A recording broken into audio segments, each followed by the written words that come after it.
I was surprised, actually. I'm a little bit surprised when you said you hadn't really dealt with anything like that before. Was it you've dealt with racism? Has it just been more subtle? Is that what you're saying?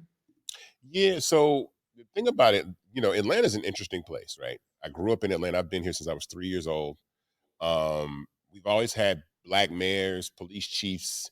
The police force is 68% African American. So the one thing that I can always say is I've never felt like a minority. There's a difference in Atlanta where you don't feel like a minority, where you don't walk into a restaurant and feel like out of place, right? Or you feel like you don't belong, or on the wealthy side of town. You've always had examples of doctors, lawyers, politicians, clergymen, people that were very, very successful. So my perception of black success has been a multitude of different types of people, businessmen, all types of people in real estate and finance and all these other things.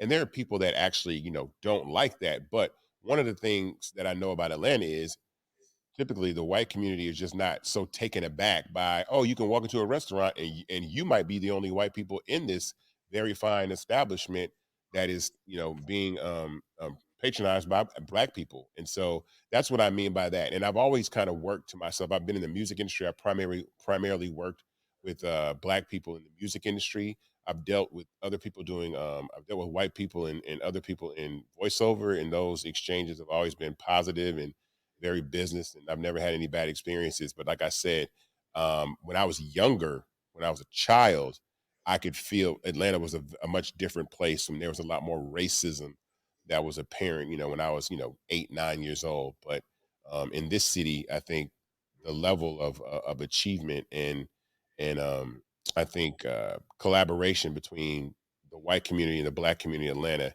is really far better than most. But it doesn't mean that once you get outside of the city, you're on your own. When you get to Cobb County, Gwinnett, all these other places, you're on your own. Definitely Yeah,